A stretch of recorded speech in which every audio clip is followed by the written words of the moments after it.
అక్కడ ఊరోళ్లంతా ఒక్కటయ్యారు. గ్రామాభివృద్ధికి కలిసి ముందుకెళ్లారు. పంచాయతీకి పన్నులన్నీ కట్టి దేశంలోనే ఫస్ట్ ఉన్నారు. ఆదాయం సమకూర్చుకోవడంలో మొదట నిలిచి స్వశక్తీకరణ అవార్డుకు ఎంపికైనారు. నిజామాబాద్ జిల్లా వేల్పూరు గ్రామ పంచాయతీ గురించి ఇప్పుడు తెలుసుకుందాం.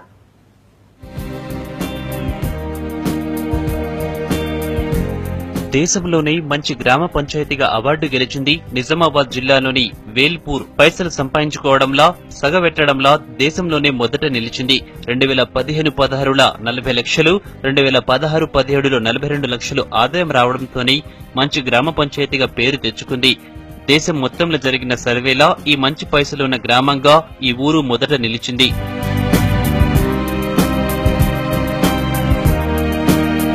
ఆ ఊళ్ళో మొత్తం 1950 ఇండ్లు, 2450 కుటుంబాలు, 8321 మంది ఉన్నారు. ఏ పని చేయాలన్నా పన్ను కట్టి రసీదు తీసుకుంటారు. అందరూ సహకరించడంతోనే ఆదాయం పెంచుకోవడంలో ముందుంది. పంచాయతీ పన్నులు పెంచినా గ్రామస్తులు వ్యతిరేకించలేదు. ఎన్ని పైసలొచ్చినా ఎంత ఖర్చు అయ్యిందనేది ఆన్లైన్ లో పెడతారు. గ్రామస్తులతో పాటు అధికారులు కూడా గ్రామ అభివృద్ధికి సహకరిస్తున్నారు. ఎప్పటికప్పుడు 42 అంశాలను పరిశీలిస్తూ సరిచేసే ప్రయత్నాలు చేస్తున్నారు. కేంద్రం తరపున ఆఫీసర్లు వచ్చి సర్వే చేసి స్వశక్తీకరణ అనే అవార్డుకు ఎంపిక చేసిండ్రు. ఈ నెల 24న లక్నోలా ప్రధాని మోడీ ఈ అవార్డు ఇస్తారని అధికారులు చెప్తుండ్రు. పంచాయతీరాజ్ వ్యవస్థను బలోపేతం చేయని ఉద్దేశంలో కేంద్ర ప్రభుత్వం ప్రవేశపెట్టిన పంచాయత్ సశక్తీకరణ అభియాన్ లో భాగంగా మన వేల్పూరు గ్రామ పంచాయతీకి అవార్డు రావడం చాలా ఆనందంగా ఉంది. దీనికి సంబంధించింది మన జెడ్పీసీఓ గారి మరియు అదే రకంగా డిపిఓ గారి సలహాలు సూచనలు మనకు ఎంతగానో దోహదపడ్డాయి ఈ అవార్డు రావడంలో. ఈ గ్రామ పంచాయతీకి సంబంధించి రికార్డుల నిర్వహణ, గ్రామ సభల నిర్వహణ తీరు మరియు పనుల యొక్క ఆమోదం, అదే రకంగా ఈ గవర్నెన్స్ ఈ అవార్డులో మనకు రావడం కూడా చాలా దోహదపడింది. తమ ఊరికి స్వశక్తీకరణ పురస్కారం రావడంతోని ఊరోళ్లంతా సంబరపడుతున్నారు. ఈ అవార్డు రావడంలా అందరి కృషి ఉందంటున్నారు. ఏదైనా సమస్య వస్తే అందరూ కలిసి సమస్య పరిష్కరించుకుంటామంటున్నారు గ్రామస్తులు. ఈ రోజు మా వేల్పూరు గ్రామానికి నేషనల్ అవార్డు రావడం చాలా సంతోషంగా ఉంది.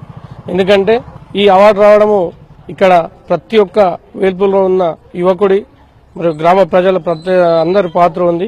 కష్టపడి పనిచేసింది కాబట్టి ఈ అవార్డు వచ్చిందని చెప్పి మేము అనుకుంటున్నాం, సంతోషిస్తున్నాము. అన్ని సమస్యలు గ్రామ సిబ్బంది, గ్రామ సర్పంచ్ మేడం గారు, భాగ్య మేడం గారు, అలాగే సెక్రటరీ సార్ గారు బాగా ఇంట్రెస్ట్ తీసుకుని మాకు జల్దీ పనిచేస్తుండే. అయితే జాతీయ స్థాయిలో మాకు ఇంటి పన్ను వసూళ్లు 100% సాధించి అవార్డు వచ్చినందుకు చాలా సంతోషంగా ఉంది వేల్పూరుకు. వచ్చిన పన్నులతోని పంచాయతీ స్థలం కొని షాపులు కట్టిండ్రు. వీటిని అద్దెకి ఇవ్వడంతో పంచాయతీకి ఆదాయం పెరిగింది. దీంతో ఊరి అవసరాల కోసం ట్రాక్టర్లు, ట్రాలీ, ట్యాంకర్లను కొన్నారు. చెత్త తీసుకుపోవడానికి, ఊళ్ళో వాళ్లకు అవసరమైన నీళ్లు సరఫరా చేసేటందుకు వీటిని వాడుకుంటున్నారు. పంచాయతీ యాక్ట్ ప్రకారం పనులు చేస్తామంటున్నారు.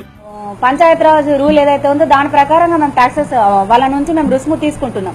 గ్రామ పంచాయతీలో రిసిప్ట్ ఇస్తూ బాజాబ్తా ఎవరికి ఇక్కడ అనుమానం లేకుండా పారదర్శకంగా ఏం చేస్తున్నాం, ఎట్లా దింపుతున్నాం, ఎంత ఉంది, మీరు ఇంకెక్కడైనా కనుక్కోవచ్చు, ఈ పద్ధతిలో చేస్తున్నాం అన్నప్పుడు వాళ్ళు పూర్తిగా వాళ్ళతో చర్చించినప్పుడు వాళ్ళు ఏ అబ్జెక్షన్ లేకుండా మాకు వాళ్ళు పర్మిషన్స్ కోసం డబ్బులు చెల్లించడం జరిగింది. మా శ్రమను గుర్తించి మాకు ఈ అవకాశం వచ్చింది. మా శ్రమ ఫలితంగా మేము ఈ రోజు ఈ అవార్డును పొందినామని అనుకుంటున్నాం. గ్రామ పంచాయతీ శానిటేషన్ గురించి కూడా ఒక ట్రాక్టర్, ట్రాలీ చాలా సంవత్సరం నుంచి ఎప్పుడో కొన్నది ఖరాబ్ అయిపోతే ఇప్పుడు వచ్చిన ఆదాయం ద్వారా కొనుగోలు చేసుకుని విలేజ్ శానిటేషన్ పర్పస్ ఉపయోగించడం జరుగుతుంది.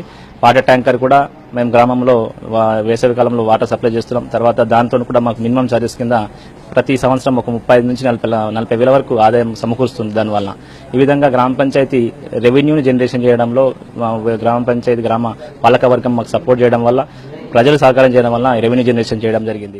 గతంలో ఊళ్ళో చాలా సమస్యలు ఉండేవంటున్నారు గ్రామస్తులు. ఇప్పుడంతా పన్నులు కట్టడంతోనే పంచాయతీ ఆదాయం పెరిగింది. సమస్యలన్నీ తీరిపోతున్నాయి అంటుండ్రు. పన్నులు కట్టుకోవడానికి మొదట ఎవరు ముందుకు రాకపోయినా ఇప్పుడు అందరూ కడుతుండ్రని చెప్తుండ్రు.